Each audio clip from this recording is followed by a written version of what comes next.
Сәлем достар, кез келген вареньеден биік боп көтерілетін жұп-жұмсақ пирог дайындаймыз. Видеоның соңына дейін қарап, каналға тіркеліңіздер. Менде үйде желінбей қалған сливаның вареньесі. Табамызға вареньені салып, үстіне жарты шай қасық ас содасын салып, жақсылап араластырамыз.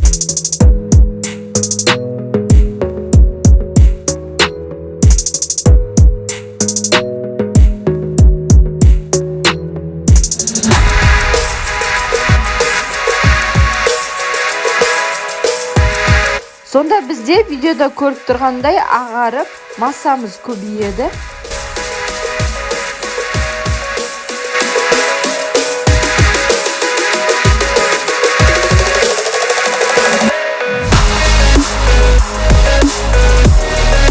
Бөлек табағымызға 2 жұмыртқаны жарып, жақсылап венчикпен араластырамыз.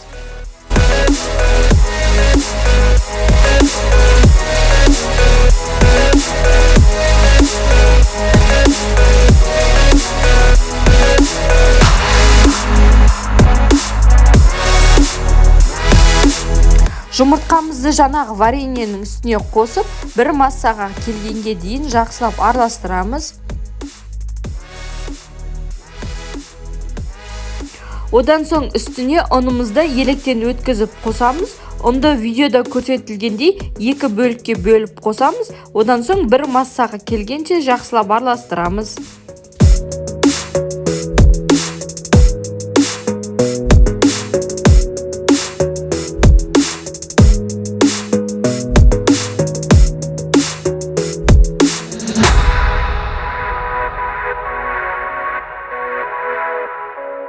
Одан соңынан үстінен сұйық майды қосып, тағы да жақсылап араластырамыз. Сонда біздің пирогтың массасы дайын болады.